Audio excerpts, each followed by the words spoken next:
de compartir unos momentos la experiencia que tenemos en Industria San Miguel. Como podrán acá ver en la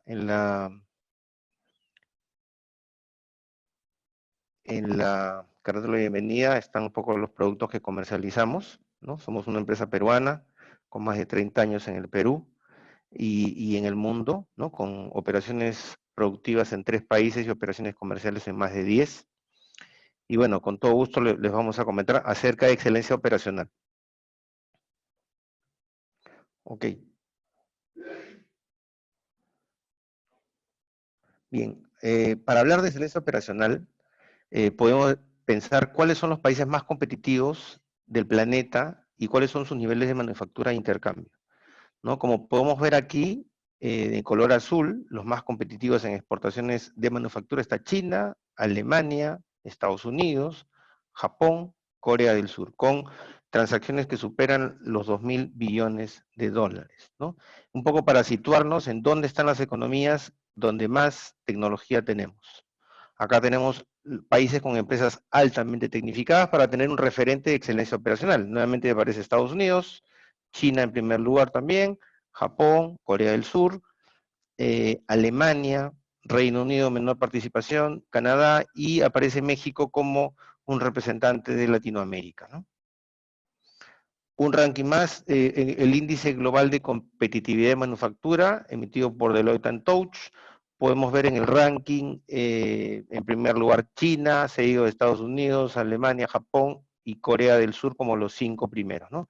Y aquí un estimado de cómo estas posiciones se van moviendo según cada uno de los países vaya avanzando. Un poquito los criterios, ¿no? O sea, ¿cuáles son los criterios que determinan que una empresa o un país es competitivo, ¿no? En primer lugar,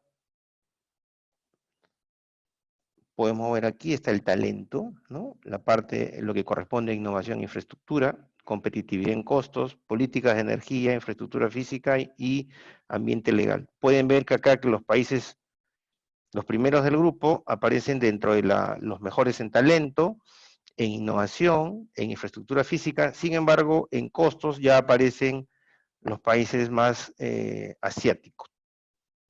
Podemos ver también aquí, por ejemplo, algo interesante, los niveles de productividad, digamos, en los países asiáticos, y los niveles de crecimiento que van teniendo, ¿no? Podemos ver acá, por ejemplo, ¿no? Los niveles de productividad respecto al PBI.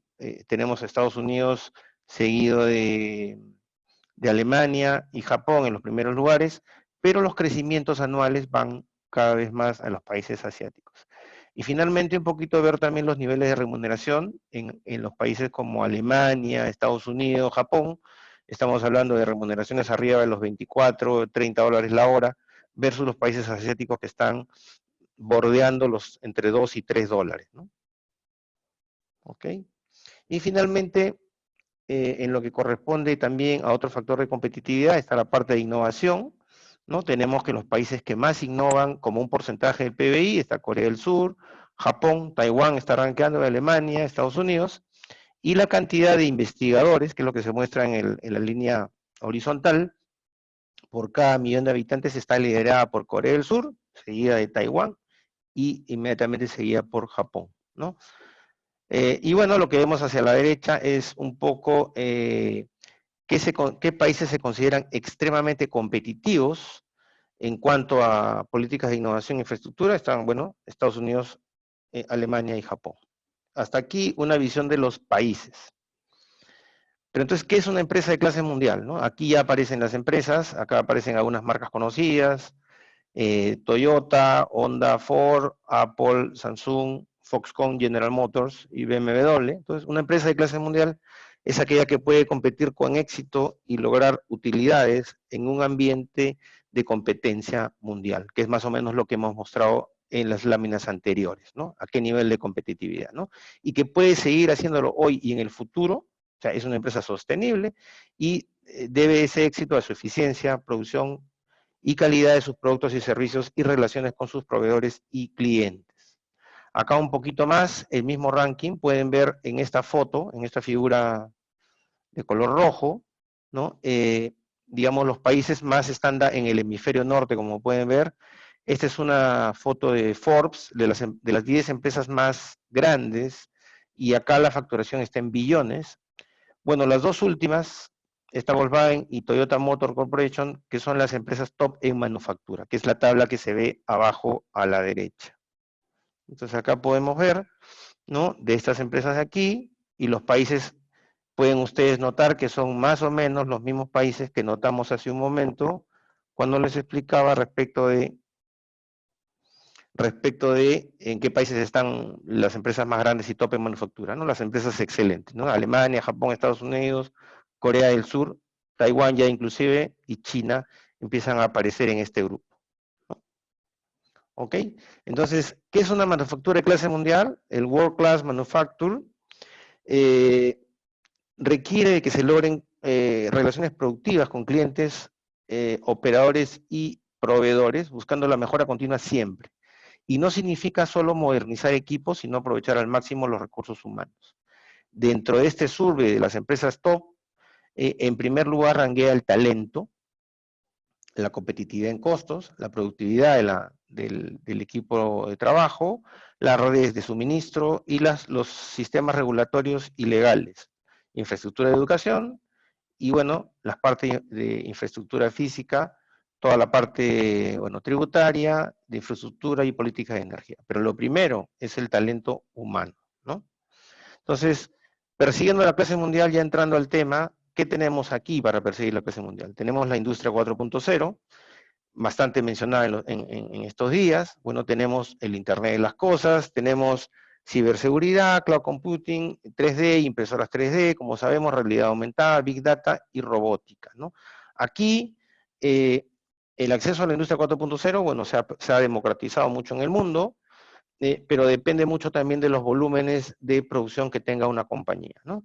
Como metodologías para perseguir la clase mundial, tenemos, bueno, el Lean Manufacturing, que es un esquema más americano, podríamos decirlo, el Six Sigma igual, y dentro de los esquemas más japoneses tenemos lo que es el TPM y el TPS, que es el Toyota Production System, que ya como vamos a hablar más adelante, hay alguna confusión entre TPS y Lean, ¿no? Entonces, ¿qué cosa busca un sistema de manufactura productiva total que está centrado y basado en las 5S japonesas, que son bastante simples y que vamos a mencionar en un momento?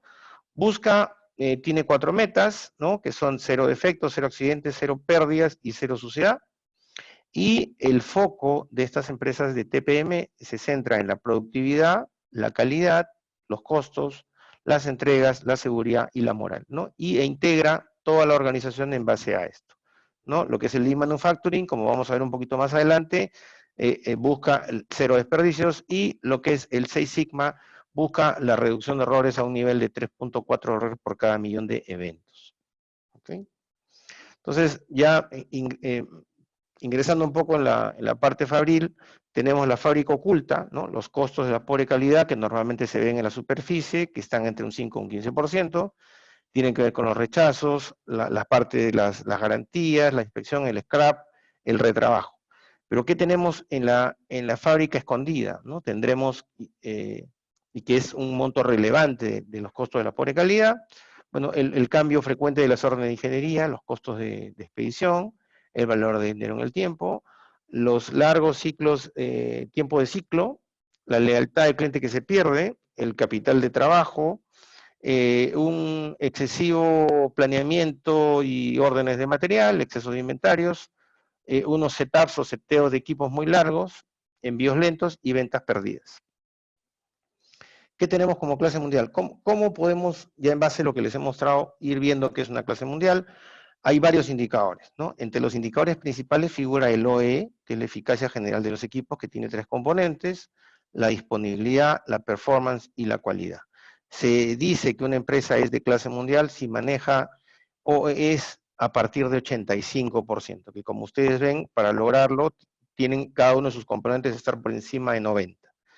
Y como indicadores de gestión tenemos, bueno, de varios niveles, o sea, desde los más altos niveles, que son los indicadores estratégicos, que son de responsabilidad de un directorio, indicadores de gestión, que va para la gerencia intermedia, los KPI muy famosos de la gerencia funcional y los indicadores de actividad que van al nivel de operacional. O sea, esto puede descender a todo lo largo de la organización y tenemos propósitos como un EBITDA de un alto nivel, efectos y costos de mantenimiento, en un nivel de gestión, las causas de la parada a un nivel de performance, y las acciones Kaizen que van a nivel del Gemba, al nivel del piso, a nivel de la planta.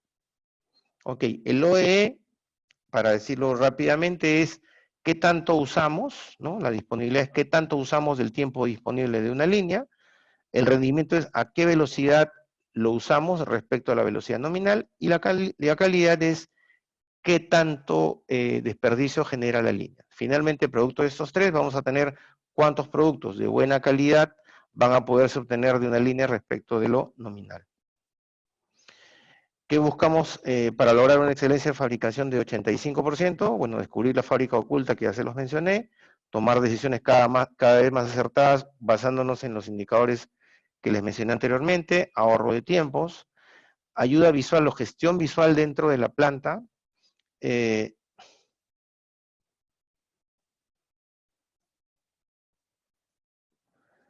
una gestión cada vez más eficaz y principalmente reducción de costos, como vimos también dentro de los rankings de competitividad, era la parte de reducción de costos. Ok, en excelencia operacional, ¿qué es un sistema Kaizen? ¿No? Voy a mencionarles aquí, partiendo de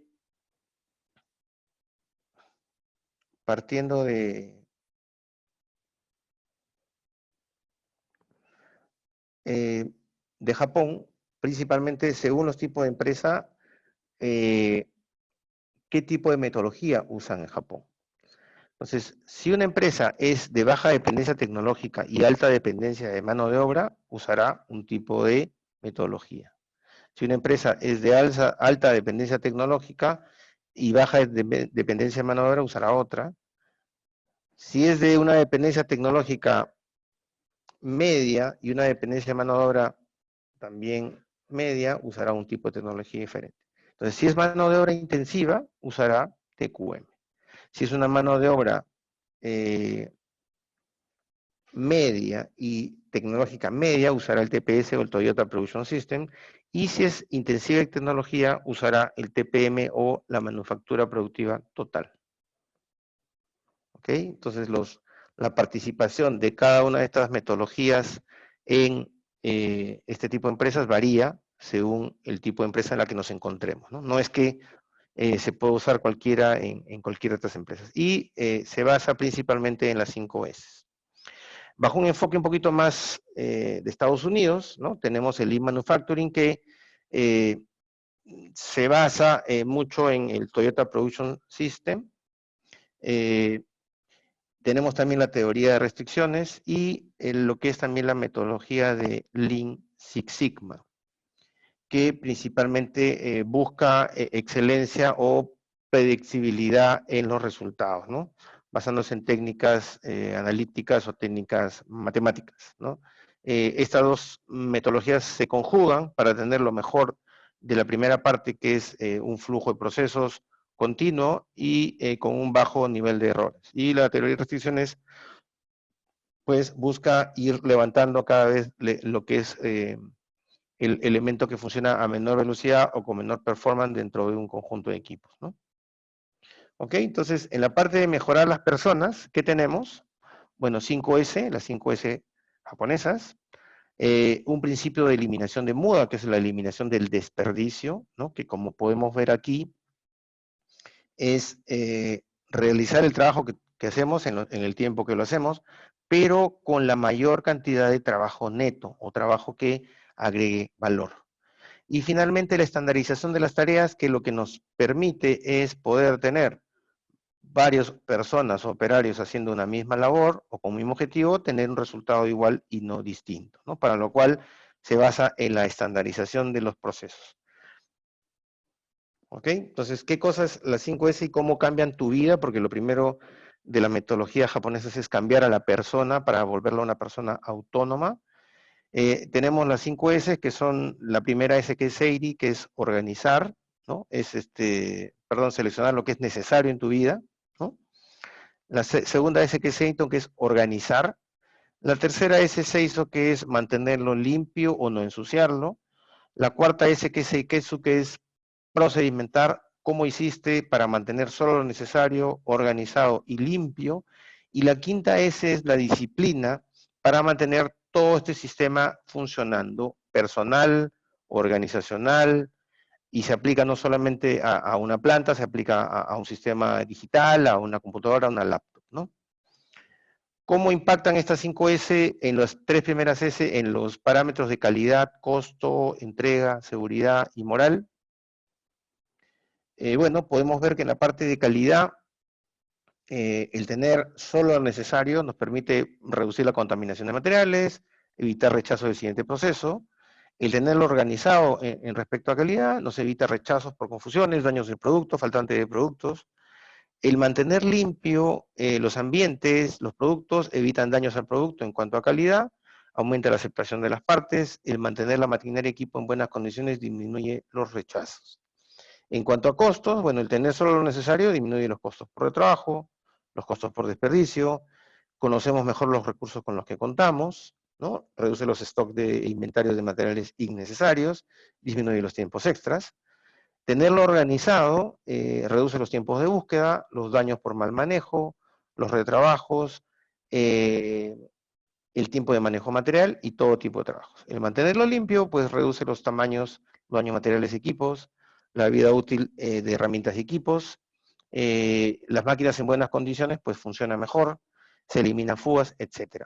En cuanto a las entregas, el tener solo lo necesario agiliza los movimientos del material, aumentando la productividad, evita mezclar materiales, facilita la organización también los inventarios, y una serie de ventajas como pueden ustedes ver acá, ¿no? Mantiene la maquinaria y equipo en buenas condiciones.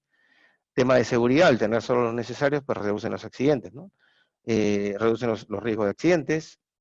Tenerlo organizado reduce las acciones inseguras. Mantenerlos limpios, se crea un ambiente de trabajo agradable y seguro. Riesgo de accidentes, se reducen las acciones inseguras, y el área limpia siempre será un área segura.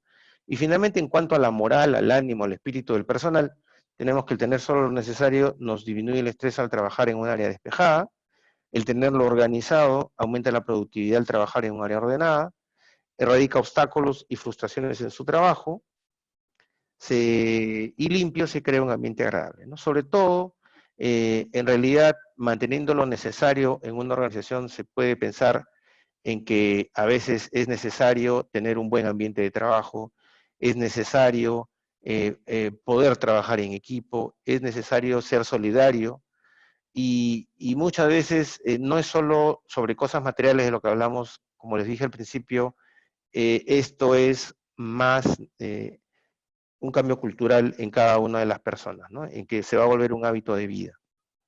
¿Ok? ¿Ok? Mencionarles que nosotros en Industria San Miguel practicamos las 5 S a través de AOTS, acá lo regreso un ratito, que es una institución que otorga becas para gestión tecnológica sustentable de Japón, y tiene un concurso anual del cual, bueno, ya nuestra empresa tiene medalla de oro en todas sus plantas, y ya participamos hace varios años, ¿no? El segundo punto de mejora que dijimos que era el Kaizen como una filosofía de gestión tiene principios y valores y tiene técnicas, ¿no?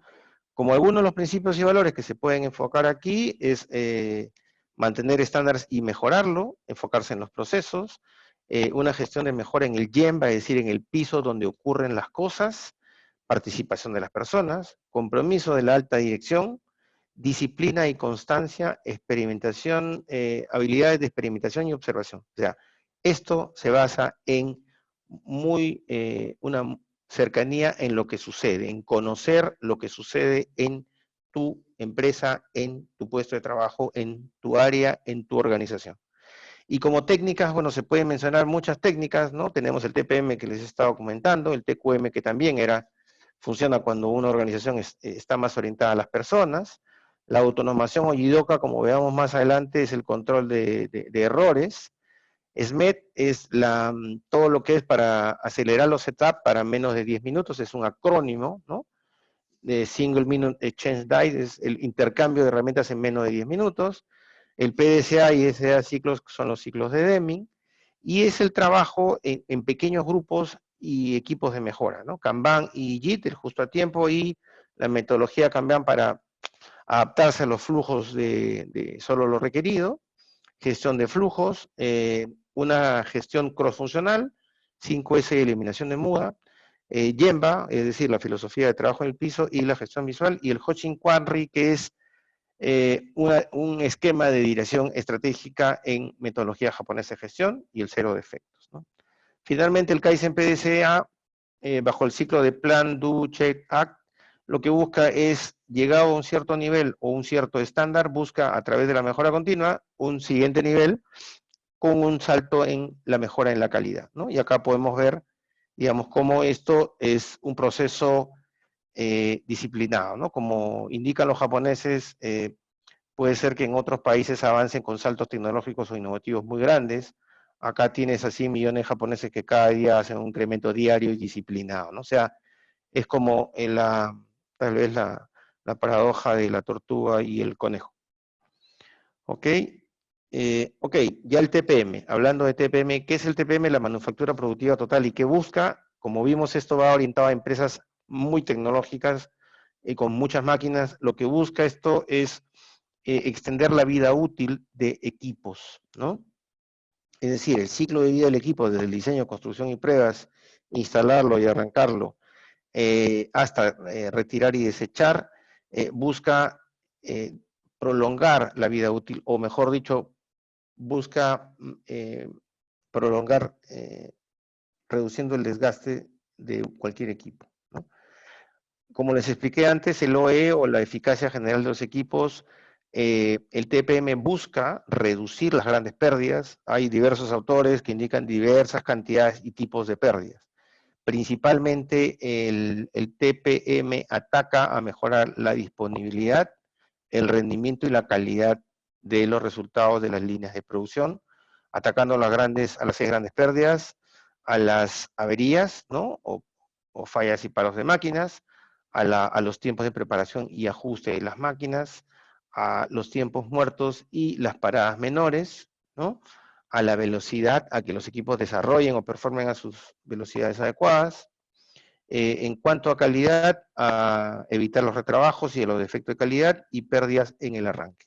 O sea, buscamos, digamos, mejorar las condiciones del sistema hombre-máquina y mejorar la condición global del trabajo, ¿no? Como dijimos al principio, un OE de 85%, que es una meta, es la clase mundial. Entonces, el TPM o el mantenimiento productivo total o manufactura productiva total, como también se le conoce, ¿no? Busca mejorar las pérdidas crónicas. ¿Ok? Y bueno, algunos otros autores hablan de 16 pérdidas, tanto en personal, equipo, materiales y energía. Y acá les mostramos algunas, ¿no? Como las pérdidas planificadas, ajustes y seteos, arranques, paradas menores, pérdidas de velocidad, pérdidas de calidad. En materiales, en lo que son herramientas, pérdidas de materiales, pérdida de producto, energía, y hace la parte de personal, pérdidas por gestión, pérdidas por movimiento, que muchas veces muchas personas se trasladan dentro de las plantas y hay desperdicio de tiempo, organización de línea, pérdidas logísticas y pérdidas de medición. Entonces, ¿cuál es la visión estratégica del TPM? Hay 3 niveles de TPM. El nivel básico, el 1, se dirige principalmente al Gemba, al área de producción, y habla de la estación de trabajo, ¿no? Como ven acá tenemos todo el proceso, como cuando vimos la cadena de suministro, desde el pedido hasta el embarque y la entrega hacia el cliente. El nivel 1, aproximadamente para llegar una empresa a certificar en un nivel 1 pueden ser 3 años. Y vemos acá también el nivel 2, que ya ataca el proceso productivo, en el cual podemos ver el control de la producción, las técnicas de producción, la parte de aseguramiento de calidad, control de costos y la parte de compras y recursos humanos. Y finalmente a un nivel 3, que ya es un nivel de casi todas las áreas de la empresa, vemos ya la parte de ventas e investigación, desarrollo y diseño, la parte de servicios de distribución, ¿no? Que nos da todo el enfoque de la manufactura productiva total. Acá también otra vista de lo mismo, ¿no? El nivel 1 mejora la efectividad de los equipos, ¿no? El nivel 2 mejora la efectividad del sistema productivo. Y el nivel 3 mejora la efectividad ya de toda la empresa en su conjunto, ¿no? Como se ve acá, es un proceso eminentemente práctico, ¿no? Y se basa en un cambio cultural a través del aprendizaje continuo. O sea, lo que tenemos aquí como base en la gestión cotidiana o gestión autónoma es principalmente, digamos, ese cambio cultural del que hablábamos, de personas con 5S, personas con autónomo, que les vamos a ir explicando también en las siguientes láminas. Entonces, ¿qué buscamos? La cero pérdidas, cero averías, cero defectos, cero accidentes. Se enfoca en lo que es productividad, calidad, costos, entrega, seguridad, medio ambiente y moral. Y se basa en 8 pilares para lograr esto. El pilar de mejora enfocada, el pilar de mantenimiento autónomo, ¿no? Que este mantenimiento permite que los mismos operarios hagan el mantenimiento básico de sus líneas, mantenimiento planificado, que es el trabajo, digamos, tradicional de mantenimiento, formación y entrenamiento para que los colaboradores tengan los skills para poder desarrollar este tipo de sistemas, gestión temprana de equipos, que incluye desde el diseño de las partes y piezas, el mantenimiento de calidad, que tiene que ver todo lo relacionado con calidad, seguridad y medio ambiente, y el TPM en las áreas administrativas, ¿no? Cada uno de estos pilares contribuye a las cero averías, ¿no? A los cero defectos y los cero accidentes, ¿no? Por ejemplo, las cero averías, estábamos hablando de la mejora enfocada, el mantenimiento autónomo, el planificado, la formación y entrenamiento. Mientras que los cero defectos se enfocan más en el mantenimiento, en la mejora enfocada, autónomo, planificado, formación y entrenamiento, gestión centrada de equipos y mantenimiento de calidad. ¿Ok? Una estructura en TPM viene desde la alta dirección, como les mostré en los indicadores, tenemos indicadores de alta dirección, de gerencia intermedia, de jefaturas y de YEMBA, el operario. Entonces, cada director técnico o cada director de fábrica es parte de un equipo o líder de un equipo que está a nivel de jefe de departamento, y cada jefe de departamento es a su vez un líder de equipo de supervisores y líderes, y a su vez un supervisor y líderes es líder de un grupo de equipos de operación, ¿no? Tiene una coordinación central y un comité de dirección. Entonces, ¿qué es lo que buscamos con el TPM? Vamos a ponerlo acá. Bueno, en un entorno empresarial, que como mencionamos en la exposición anterior, busca en este esquema feroz de competencia, en estas economías y en todas las economías, la reducción de costos para subsistir. Buscamos tener una calidad alta a bajo costo, sin incrementos de los costos de los equipos. ¿Cuál es la solución desde la perspectiva operacional de la manufactura? Una drástica reducción de costos mediante la máxima eficiencia productiva del equipo. O sea, es elevar el OEE que les explicamos en las láminas anteriores. Es tener un índice de productividad o eficiencia laboral muy alta y tener un eficiente uso de los recursos, que equivale esto a lograr cero en todas las 16 grandes pérdidas de producción. En el entorno empresarial hay unos requerimientos rígidos de calidad, es decir, cero defectos. ¿Cómo lo atacamos? Con el establecimiento de condiciones para cero defectos y control de las mismas, ¿no? Un mantenimiento de calidad. Tenemos que diversificar en el entorno empresarial las necesidades de entregas rápidas, la producción de lotes cada vez más pequeños. Lo enfrentamos con minimizar los tiempos de cambio, el SMET, seteos rápidos, calidad, hacerlo bien a la primera, la producción con cero inventarios, ¿no? Y acá atacamos a las 8 grandes pérdidas de equipos.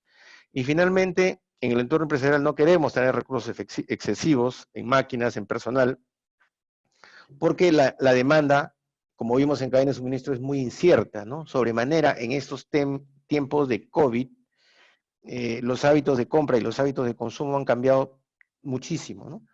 Por lo tanto, la era en la que se vendía lo que se producía ya se terminó hace muchos años, y lo que tenemos es que estructurar medios de producción flexibles para responder a la demanda, ¿no? Hay que hacer alianzas internas, ver todo en función de procesos, y alianzas entre las áreas de producción y las áreas de oficina y administrativas. ¿Okay? Un poco más de TPM, acá tenemos los objetivos que, como vimos, los hemos mencionado antes, de producción, calidad, costos, distribución, seguridad, medio ambiente y moral del personal. Buscamos mejorar los desempeños o reducir las pérdidas. Es necesario para ello saber cómo, y en los pilares que les mencioné, en los 8 pilares, tenemos que se organizan las personas, tal como les habíamos mencionado, que va yendo a las diferentes áreas funcionales. O sea, no significa que el TPM es crear otra organización, es tomar la organización tradicional como la que vemos aquí, con una gerencia general, con una gerencia o jefatura de investigación y desarrollo, ventas, distribución, producción, con áreas de mantenimiento, operaciones, calidad y compras, y estas áreas agrupadas en los comités de los pilares de TPM son las que se van a encargar de gestionar de una manera distinta como equipo, que es la base de todos estos temas. Vamos a poder gestionar los objetivos de cero pérdidas, cero averías, defectos y cero accidentes, ¿no? Esta es una gestión de operaciones de clase mundial. ¿Ok? Entonces, ¿qué buscamos dentro de los beneficios típicos del TPM? ¿No? En el nivel 1, que aproximadamente nos puede tomar 3 años en lograr un nivel. Hay muy pocas empresas certificadas, es bastante complicado. Acá le hemos puesto una información de AOTS México.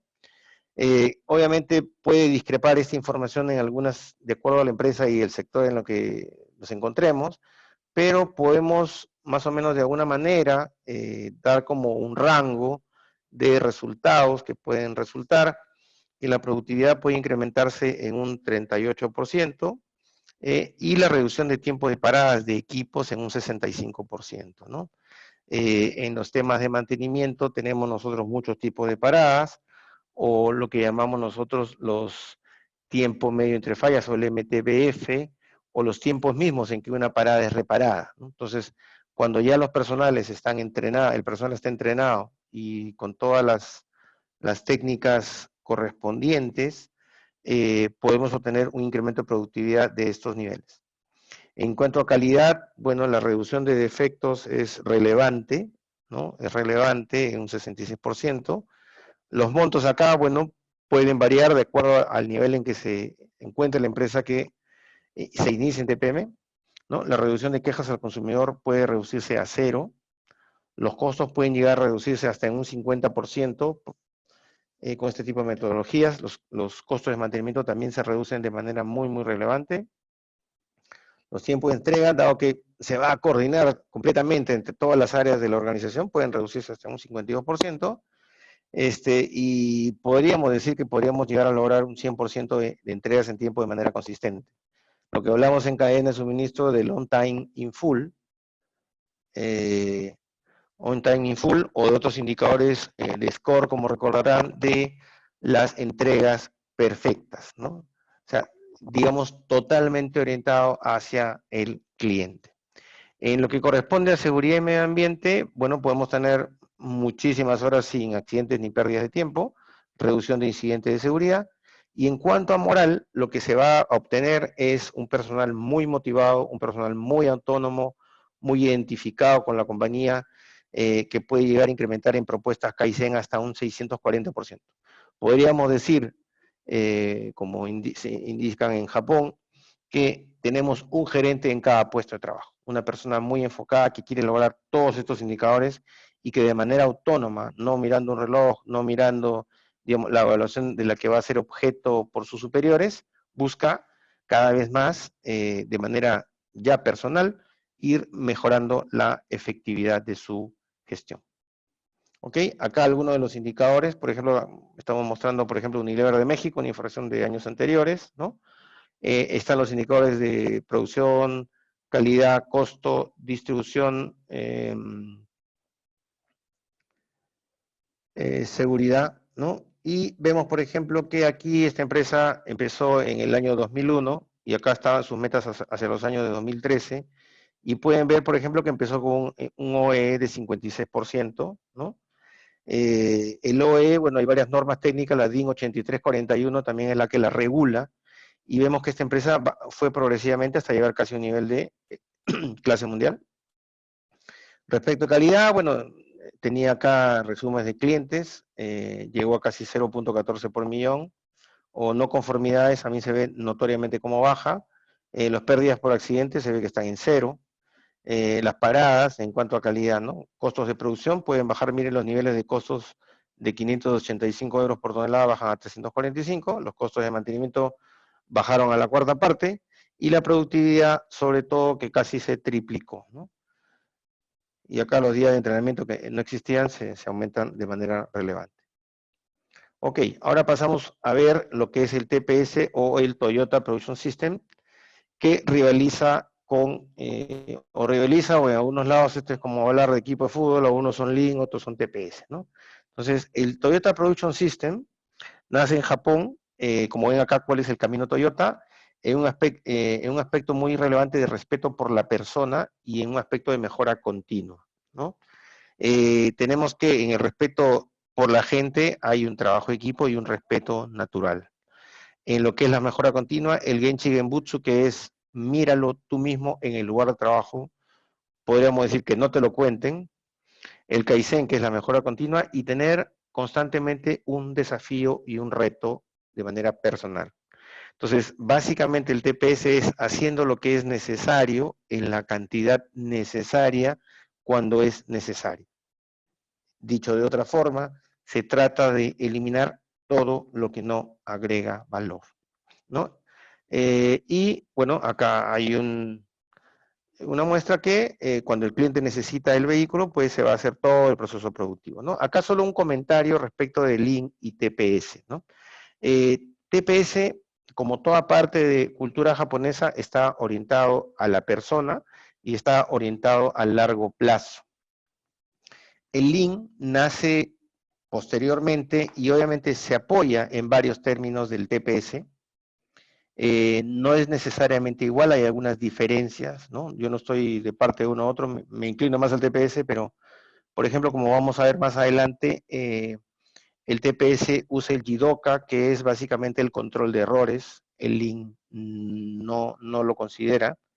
El Lean considera el Value Stream Mapping o toda la ubicación de la cadena de valor, que no lo usa el TPS, ¿no? Tenemos que, por ejemplo, en TPS se basa mucho en lo que es lo factible y lo empírico. En Lean se ha desarrollado mucha teoría, ¿no? Insisto, no estoy en contra, todo lo contrario, ¿no? Pero en algunos casos puede ser un poco teórica y subjetiva, pero el enfoque, ¿no? El TPS es más de largo plazo y busca más el desarrollo humano. Eh, Como vamos a ver un poquito más adelante, el Lean busca el resultado de lo que no agrega valor. O sea, puede ser que un objetivo del Lean sea retirar personas de una compañía, porque eso nos va a mejorar un costo, ¿no? Ok. Bueno, entonces, ¿cuáles son los 7 desperdicios del TPS? O el MUDA japonés, como llaman a los desperdicios. Tenemos la sobreproducción, las esperas, el transporte, el proceso de más, el exceso de inventario, el exceso de movimientos o el exceso de efectos, ¿no? Para que ustedes tengan una idea, por ejemplo, en una planta japonesa, los movimientos de un colaborador tienen que desarrollarse a una cierta velocidad, es decir, una persona tiene que recorrer 4 metros en 1.5 segundos, ¿no? Si se quiere desplazar. Lo que se busca es que en una planta con TPS o Toyota Production System o Lean, lo que no deje de moverse es el material para desarrollar producto. No puede ser que el trabajador se detenga, pero lo que se busca es que el material y el flujo de procesamiento sea continuo, sobremanera sin estos 7 desperdicios o MUDA, como le llaman ellos, ¿no? Un poquito cuáles son los 14 principios de administración Toyota. Bueno, la parte básica, que es la resolución de problemas, que se basa en el Genchi Genbutsu, que es principalmente mira tú mismo el problema, que no te lo cuenten, ¿no? Entonces, el aprendizaje es continuo a través de Kaizen. Como les mencioné, es ver y observar por ti mismo para comprender la situación y tomar decisiones de forma consensuada. Acá hay mucho trabajo de equipo, contemplando todas las opciones posibles, ¿no? Un respeto y trabajo continuo hacia las personas de la organización y los socios, entiéndase, proveedores y clientes, ¿no? Hay que formar líderes que vivan esta filosofía, respétalos tanto a todos, ¿no? y a los evolucionar retándolos, ¿no? A la gente de los equipos y de igual manera a tus proveedores, ¿no? Y en el proceso de eliminación de desperdicios o muda, ¿no? Creando flujo para los procesos, utilizamos los sistemas pull, ¿no? Como vimos en cadena de suministro, habían sistemas pull, push y make to order, ¿no? Nivelar la carga de trabajo, perdón, parar cuando aparece un problema, o sea, no procesar los errores, sino detenerse, estandarizar las tareas, utilizar controles visuales, utilizar tecnología fiable siempre que haya sido probada, y finalmente como reto es una filosofía de pensamiento a largo plazo de basar las acciones en una filosofía de largo plazo, ¿no? A expensas de lo que suceda al corto plazo, ¿no? Que es algo muy diferente que sucede en nuestras empresas occidentales. ¿Ok? ¿Cuáles son las 4 reglas? Bueno, acá aparecen como si fueran 8. Podemos resumirla en no recibo errores, no produzco errores, no paso errores, ¿no? Básicamente son estas 4 de acá, que es todo trabajo debe estar detallado y especificado. Las conexiones proveedor-cliente deben ser simples y directas, muy claras. El proceso de cada producto o servicio debe ser muy simple y directo, por eso hablan de estandarizar las tareas hasta el mínimo nivel. Y cualquier mejora debe ser hecha con un maestro a nivel más bajo de la organización. O sea, no necesita ir hasta una gerencia o una dirección, pues es un nivel bajo, ¿no? Y básicamente cada uno del personal que trabaja dentro de la empresa, dentro de una organización TPS, debe saber cómo hace su trabajo, debe saber cómo él mismo sabe que su trabajo está correctamente realizado, no necesita un auditor, no necesita un supervisor, él mismo tiene que estar en capacidad de saberlo, y cómo sabe que el resultado de su trabajo está libre de defectos, y qué tiene que hacer en el caso de que se le presente un problema. ¿Ok? O sea, es algo, suena bastante básico y simple, pero en esa simpleza se logra, digamos, flujos de nivel superior, ¿no? Entonces aquí una figura que más o menos grafica el TPS, ¿no? Podemos ver que aquí se basa principalmente en las 5S que antes mencionamos, el acrónimo japonés, necesario, organizado, limpio, procedimentado y con disciplina. La eliminación del waste, que es el MUDA, eliminar todos los desperdicios, una cultura Kaizen de estandarización, de cada vez agregar más valor y no usar el tiempo en actividades que no generen valor. El trabajo estandarizado y la mejora continua en esta parte de acá, que es lo que vimos que en lo que acabamos de ver en la lámina anterior, que mientras más claro esté mi trabajo y cada colaborador sepa cómo, si está entregando un resultado de calidad a la siguiente parte del proceso, esa es la parte del trabajo estandarizado, y el Kaizen es esa forma de vivir, y hablo de vida y de no solamente vida laboral, sino también personal, de estar buscando cada vez y retándose para estar mejor, ¿no? Se basa en 2 pilares, el Jidoka y el JIT o el Just in Time. El Jidoka trabaja principalmente sobre los errores. El JIT trabaja principalmente en conseguir flujos continuos de procesos, ¿no? El Jidoka tiene los Pokayokes o a prueba de errores, ¿no? O no generar errores, Andon, que son las señales visuales, y la detección de defectos. Y el JIT tiene obviamente el takt time, que es básicamente los tiempos que se requieren, o la velocidad que se requiere producir algo para que salga a la velocidad que un cliente lo requiera. No antes, no después, ¿no? Es acompasar un procesamiento, un continuo flujo de procesos, y el Kanban o el sistema pull, ¿no? Que básicamente es usar algo cuando lo necesitas, no sobreproducir, no amontonar, ¿no? O sea, puede pararse un trabajador, puede detenerse un colaborador, pero no el material, ¿no? Aquí también pueden ver que, por ejemplo, para este trabajo, este flujo continuo, mencionan el TPM, ¿no? En su versión anterior, en lo que era básicamente la parte de mantenimiento o el nivel 1 que mencionamos en el TPM, porque eso va a garantizar que las máquinas no se detengan, ¿no? Que los tiempos medios entre fallas sean larguísimos, ¿no? Que no hayan paradas, ¿no? Y finalmente ya en la base del Toyota Production System tenemos que se basa en todo lo que estamos mencionando acá, ¿no? Digamos, un sistema Lean, que tiene otras características muy similares, ¿no? No considera esta parte, ¿no? Se enfoca bastante en esto, pero también tiene el Value Stream Mapping, que es el mapeo de la cadena de valor de todo lo que aporta como una parte que corona este cuadro, ¿no? Entonces, esto es un poco, digamos, cómo funciona un sistema de Toyota Production System. Buscamos aquí que el trabajo sea estandarizado, mayor valor, que genere mayor valor y menos reducción de muda, lo explicamos acá. Por ejemplo, acá tenemos una jornada de un operario, de una persona, ¿no? Y tiene muchas tareas no necesarias para su operación, ¿no? O sea, esperas, reparaciones, ¿no? Y también hace trabajo auxiliar, por ejemplo, que no es necesario para realizar la tarea, pero que en algunas organizaciones son requisitos, ¿no? Por ejemplo, un comprador requiere autorizaciones, a veces la requiere con escrito, una firma, 2 firmas, 3 firmas, y muchas veces este trabajo acá depende de lo que llamamos como burocracia en una organización. Finalmente, la zona verde, ¿no? La zona verde es la tarea que le da valor agregado al trabajador. Entonces, la idea o el objetivo de esto es que este MUDA sea cada vez lo menor posible y este trabajo auxiliar también. Como vemos acá, es cambiar un enfoque, ¿no? Por ejemplo, nosotros en nuestras empresas de corte occidental, lo que hacemos es, si este era mi trabajo neto, con un MUDA y un trabajo auxiliar, es decir, la burocracia, el tiempo que yo pierdo, ¿no? Y mi trabajo efectivo, lo que hacemos es trabajar más, trabajamos más horas al día, y lo que hacemos, si mantenemos este esquema, es que este círculo va a crecer hacia este otro círculo. Pero efectivamente va a aportar un poco más de trabajo neto, pero también va a haber más muda y también va a haber más trabajo auxiliar, ¿no? Lo que se quiere para cambiar este enfoque usual a un enfoque con Kaizen, ¿no?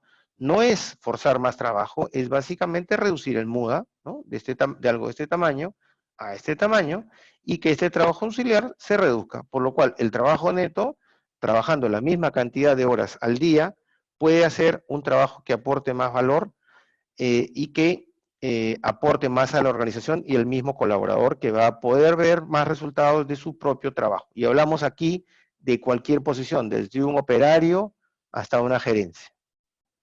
¿Ok? Entonces, acá tenemos las 3M conocidas acá en TPS, que acá hablamos del MUDA hace un momento, pero el MUDA también se alimenta, digamos, de los desbalances de trabajo, la sobrecarga, ¿no? Por ejemplo, un ejemplo de sobrecarga es, ok, en vez de cargar un camión con 20 toneladas, lo cargo con 40, ¿no? O un desbalance es, oye, necesito esto para dentro de una hora, algo que normalmente toma 5 horas hacerlo, ¿no? Entonces, el tipo a veces de tratar de hacer más o menos, ¿no? Si no es bien planificado y si no se conocen bien los procesos, terminan generando más desperdicio. El Gemba Canry básicamente trata de, en el Gemba o en la zona de trabajo, en el piso de la fábrica, y esto, bueno, se puede generalizar a cualquier tipo de trabajo, eh, eh, significa mejorar el método de la mano de obra, de la máquina y los materiales, ¿no? Con procedimientos claros, como dijimos al principio, en los 4 principios, que cada trabajador, cada colaborador pueda saber si hace bien su trabajo, como no recibe errores, no produce errores y no pasa errores, para generar trabajo de calidad, con cumplimiento y con costos ajustados a un resultado, ¿no? También tenemos, bueno, la gestión visual que se da mucho en las plantas, que esto genera que no tengamos que tener muchos supervisores o muchos ingenieros en planta, sino que podemos ver en la misma operación todos los indicadores de costo, calidad, entrega, seguridad y moral, los planes de mantenimiento, la misión y la visión, los valores, que es una herramienta viva. En este lugar, cualquier trabajador puede expresarse, puede tener claridad de lo que son las metas, puede ver qué competencias tiene y qué competencias le faltan para poder desarrollar sus labores, qué indicadores de plantas, las mejoras del mes, etcétera, y los números de días sin defectos, ¿no? Con esto podemos ver una línea mucho más efectiva, mucho más clara, mucho más gerenciable o jefaturable, ¿no? Entonces, bueno, ya hablando regresando a la casita, a la parte del Jidoka o la autonomación, tenemos que Jidoka es un sistema para evitar errores y defectos en los productos por medio de sistemas automatizados, ¿no?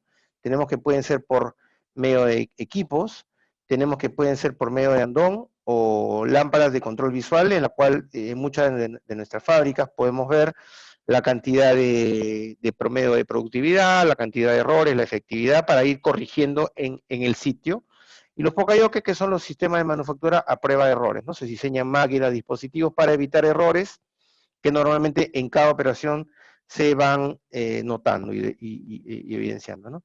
Y por otra parte, el otro pilar del Just in Time, que habla del Takt Time, que es básicamente a qué velocidad se requiere que salgan los productos en base a la demanda para no tener sobreproducciones como vamos a ver acá, garantizando un flujo de proceso continuo, ¿no? Entonces, y básicamente decirles que un proceso correcto producirá los resultados correctos, ¿no? Hay que rediseñar el proceso de trabajo a fin de alcanzar un flujo continuo con un alto valor agregado, ¿no? Entonces podemos ver acá, por ejemplo, en esta figura, un trabajador que produce 6 unidades, el otro usa 5, el otro usa 2, finalmente el final espera que salgan las 6, pero toda la velocidad va a ir a la velocidad de 2 de estas unidades, ¿no? En el sistema pool, básicamente el pool es jalar, es básicamente lo que jala la demanda del cliente, lo que activa todo el movimiento dentro de la planta. Y finalmente el Kanban es un término japonés que significa señal visual. En este sistema de manufactura, la tarjeta representa la solicitud para pasar a la siguiente estación de trabajo. Ya finalmente la parte de Takt Time o Heiyunka, tenemos que el Heiyunka es la nivelación de la producción. En una producción tradicional son tiradas largas. En las producciones niveladas tenemos producciones cada vez más ajustadas a una demanda, ¿no? Y en los conceptos de Takt Time en alemán significa compás o ritmo. Como les expliqué, dependiendo de las órdenes, las diferentes áreas van determinando la productividad, ¿no?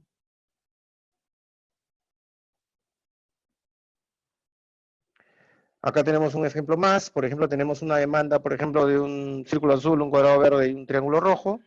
Las producciones en lotes grandes serían de este tipo, cuando en realidad se necesita producciones de este tipo, con tiempo de respuesta, como vemos, muchísimo menores, ¿no?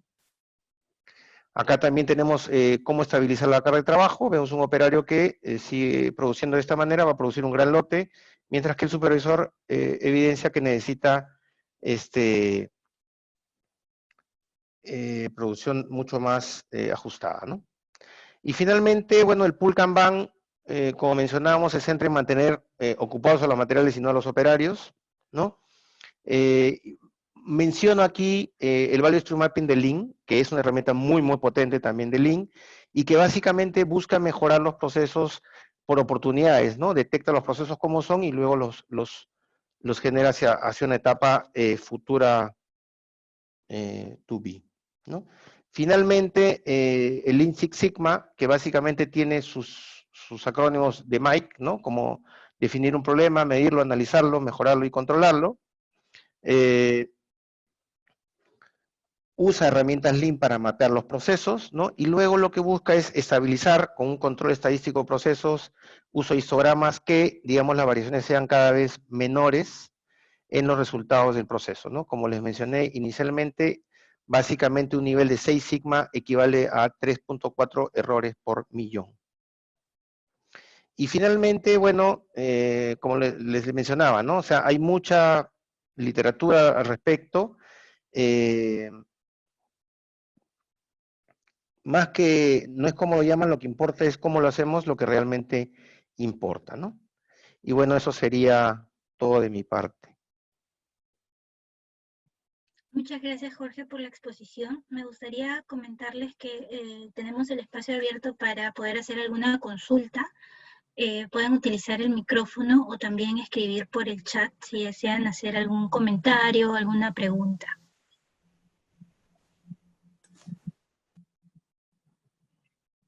Voy a compartirles también el link de asistencia para los que no lograron inscribirse en el formulario.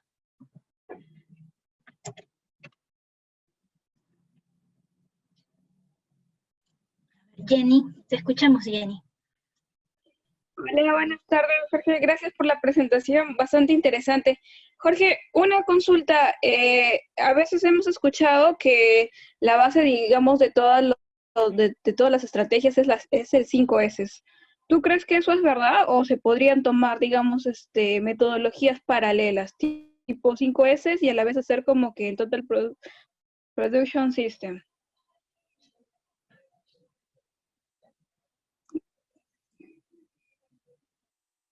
¿Aló? ¿Sí me escucha? Sí, sí te escuchamos. A ver, de repente Jorge tiene un problema con su micrófono. Vamos a darle unos Sí, segundos. Ahora sí, sí, te disculpe, mil escuchamos, Jorge. disculpas. Sí, muchas gracias. Bueno, sí, como te mencionaba, bueno, muy buena tu pregunta. Y mira, yo considero que las 5S realmente, yo te hablo por una experiencia personal mía, las 5S es realmente la base y el fundamento de todas estas metodologías, y te diría por qué. Es como les mencioné en la presentación, un cambio personal. O sea, tú puedes aplicarlo en tu trabajo, inicialmente obviamente no, o sea, pero lo que se genera con las 5S es un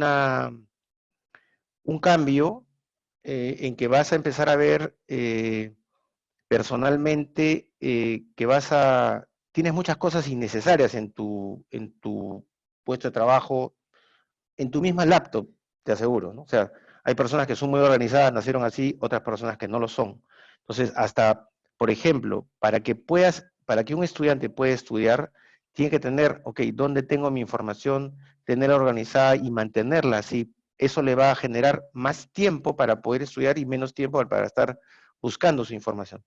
Eh, si yo soy un convencido de que las 5S definitivamente cambian a la persona, la vuelven una persona más organizada, inclusive hay hasta un cambio mental, ¿no? Se vuelve hasta más solidario, más trabajador de equipo. Definitivamente que es la base, como lo dije. Cualquiera de las otras metodologías, ya con la base, vas a poder comunicar a tu equipo va a ser más receptivo y vas a poder implementar las metodologías TPS, TPM, TQM y los sistemas de gestión de calidad de una manera más rápida y efectiva.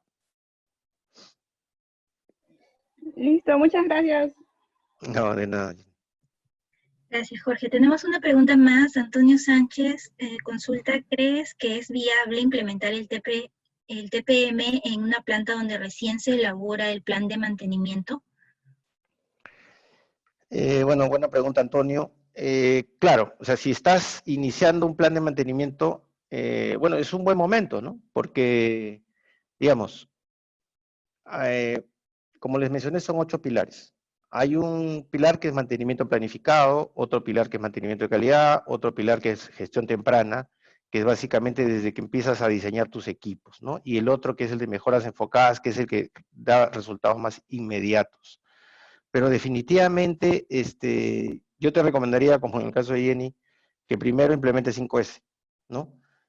Porque ahí vas a tener claramente, mira, desde un área de mantenimiento, desde las herramientas que tienes, ¿no? O sea, hay muchas veces, tú entras a un área de mantenimiento y el área de mantenimiento no está ni siquiera limpia, no saben ni qué herramientas tienen, no saben ni quién las toma, ¿no? Entonces, yo pienso que sí, como digo, es un proceso disciplinado, ¿no? El TPM es un proceso que puede tomar 3 años, ¿no?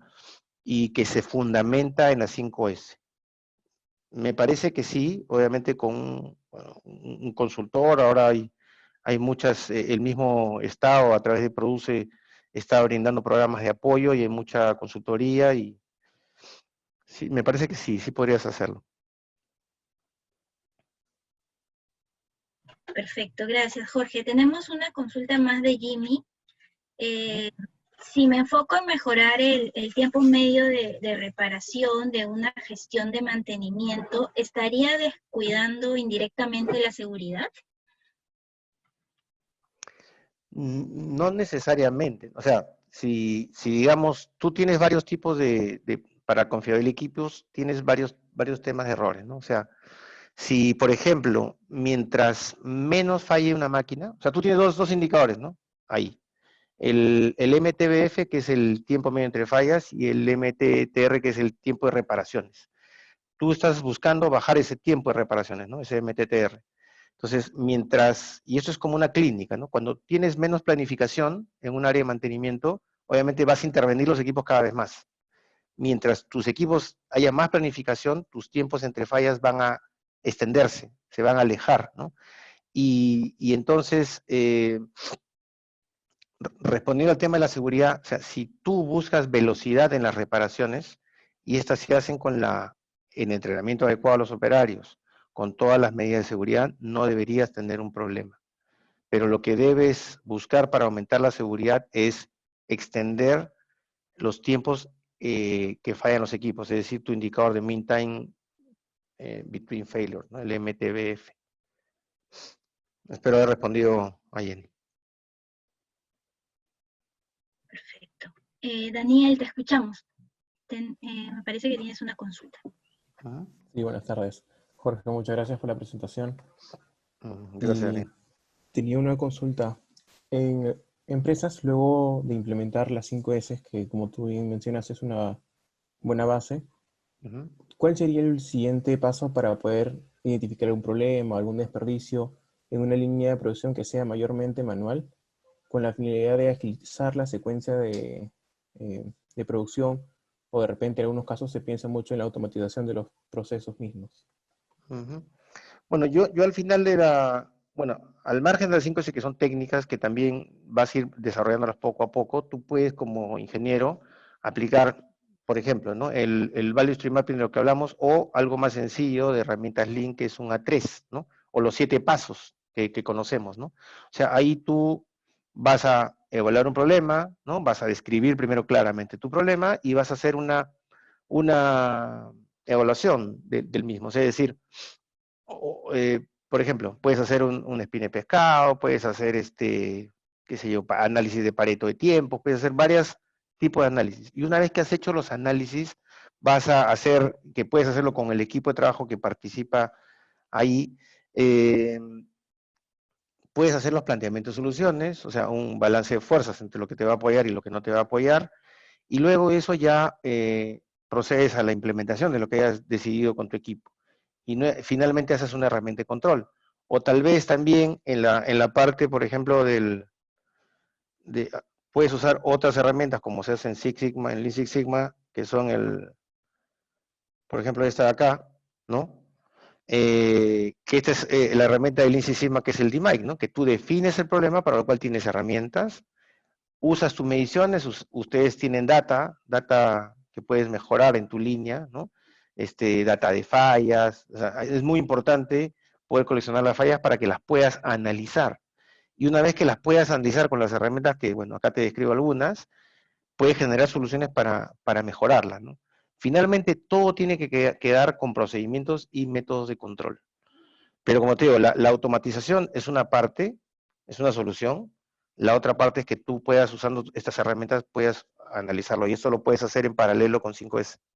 No necesitas O sea, sería mejor si ya tienes 5S, pero si quieres avanzar en el tiempo, puedes usar ese tipo de herramientas, o los 7 pasos de Lean, o la mejor enfocada de TPM, ¿no? Que también es un pilar muy, muy potente.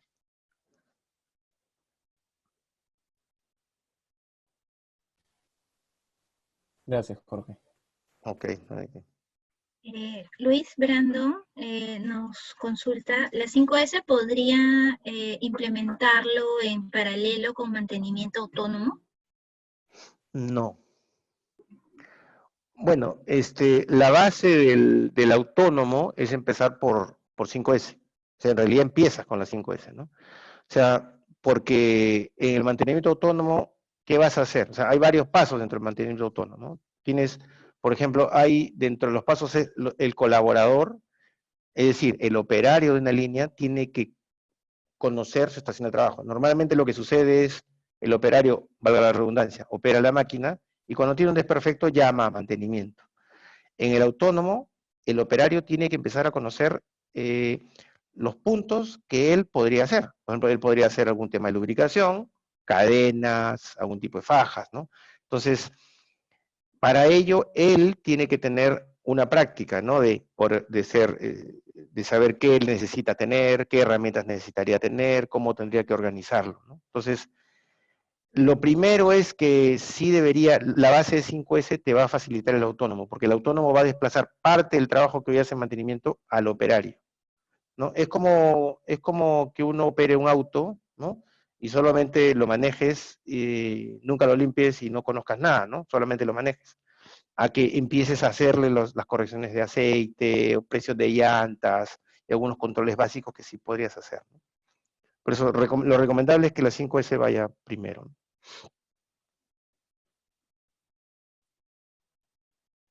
Muchas gracias, Jorge. Me gustaría, Ok. mira, tenemos 2 consultas más en el chat. Antes que nada, me Ujú. gustaría consultarte si tienes todavía tiempo para poder responderlas. Sé que Sí, estamos... claro. Sí, Sí, claro. No hay ningún buenísimo. problema.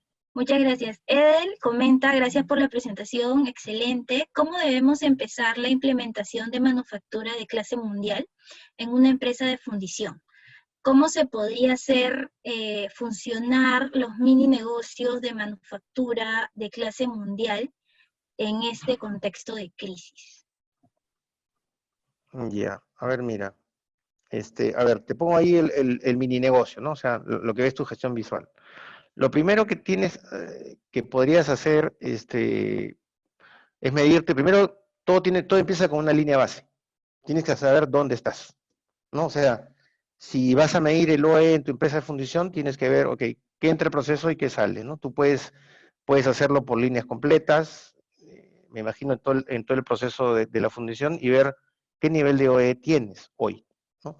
Con eso te va a salir un número, ¿no? Lo normal, antes de empezar estos procesos, puede estar entre 40 y 50%, ¿no? Y vas a tener que evaluar un poquito los principios que les expliqué, ¿no? O sea, la parte de, por ejemplo, dónde está, qué niveles de disponibilidad, dónde está tu posible mejora de tu proceso, ¿no? O sea, si tienes, por ejemplo, acá, ¿no? Eh, si tu problema es tu disponibilidad, que estás en un rango arriba de 90, menos 90, si tu fundición tiene una velocidad de fundición nominal, a qué velocidad estás corriendo, que es el rendimiento, y por último, cuántas piezas fallidas tienes. O sea, de esos 3 te va a decir, ok, cómo está tu OE para empezar, ¿no? Entonces, ahí determinas tu línea base, eh, digamos, y tu ruta para la clase mundial de 85%, ¿no? Eh, tienes que definir qué metodología vas a querer usar o cuál sería la más adecuada. Me parece a mí que si es una fundición, es intensiva en maquinaria, ¿no? Probablemente sea un TPM, pero bien harías empezando con 5S, que lo que te va a traer es que tu personal va a ser, va a tener mucha respuesta, sobre todo ahora en crisis, como lo dices, a tu gestión, ¿no? No es una generalidad, pero una de las plantas, los operarios, a veces, nosotros decimos en Perú, necesitamos un poquito más de disciplina, o a veces llamamos compromiso, ¿no? Cuando lo que necesitamos es tener los trabajos muy bien definidos y hacer la repetición de estos hasta que se genere un hábito, ¿no? Y con eso vas a mejorar tus estándares, ¿no? Pero lo primero para tu ruta del OEA donde estés a tu clase mundial, yo te diría lo primero es mídete dónde estás.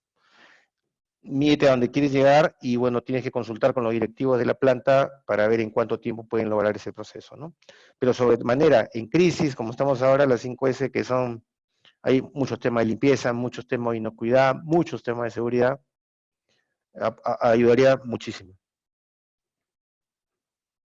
Muchas gracias, Jorge. Y finalmente, Alejandra nos consulta, buenas noches, todas estas metodologías se basan en el trabajo con las personas. ¿Cómo han trabajado ustedes con sus colaboradores para que dé frutos y obtengan buenos resultados? Sí, como les comentaba, nosotros empezamos con 5S y la 5S es un liderazgo efectivo o un liderazgo ejemplar. O sea, por ejemplo, empieza en cosas sumamente básicas, ¿no? Como, por ejemplo, yo soy ingeniero y yo no recojo algo que esté sucio. El ingeniero es el primero en dar el ejemplo, ¿no? El ingeniero, por ejemplo, tú puedes ver un gerente de planta que le dé el ejemplo a sus operarios limpiando la puerta de su planta, porque va a dar un ejemplo, ¿no? O sea, acá es un ejemplo que tú vas a dar. Y son básicamente temas de inicio, ¿no? Digamos, empiezas con lo básico, pero lo primero es que es mucha comunicación, mucho trabajo de equipo y generar confianza. Y la confianza tú la generas con acciones, ¿no? Las acciones, obviamente, de los líderes, los primeros, si el líder hace, el resto va a seguir. Si el equipo ve que el líder hace acciones positivas, que les van a favorecer a todos, las va a replicar. Y ahí el efecto, digamos, es el DDO, ¿no? El despliegue de objetivos se va hacia abajo. ¿no? Como te digo, es muy importante el camino del líder. El líder muestra, el equipo sigue. Eso es lo que te podría comentar. Gracias, Jorge. Ay Dios, 2 preguntas más. Me vas a matar. No sé si podríamos contestarlas, ¿sí? Sí, dale. Buenísimo. A ver, Arnold, buenas noches. Siempre se debe tener un elevado OEE, ¿y qué tanto afecta a los costos? Ya, te doy un ejemplo, ¿no? Imagínate que tú tienes una línea de producción que trabaja 24 horas, ¿no?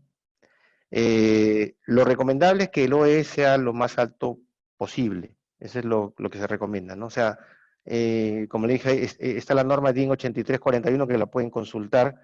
Algunos autores indican que un OE por debajo de 60 ya no es económicamente viable y una planta no debería funcionar. Muchas funcionan, pero no son rentables. Entonces, ¿qué significa un OE, por ejemplo, de 85? Es que si tú puedes producir 100 elementos buenos, solo produces 85. Si tienes un OE de 50%, significa que de los 100 que podrías producir, solo produces 50. Entonces, si tú has invertido en un activo para solo que puede darte 100 y solo usas 50, definitivamente te afecta enormemente los costos. Entonces, por decirte, si tú necesitas 8 horas para producir algo, según tu rendimiento nominal, y tu OE es de 50, en esas 8 horas vas a hacer solamente la mitad de lo que podrías. Es decir, vas a trabajar, vas a pagar horas extras, vas a necesitar más personal, probablemente necesites un turno más.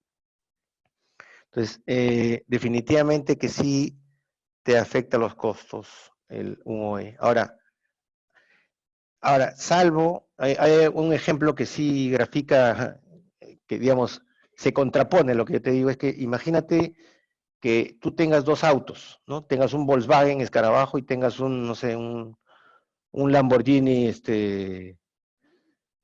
no sé, uno de los mejores, ¿no? Entonces, si lo comparamos así con lo que te estoy mostrando en la pantalla, tú en la Lima de hoy, vas a poder hacer el Escarabajo, que era un auto de mis tiempos, ¿no?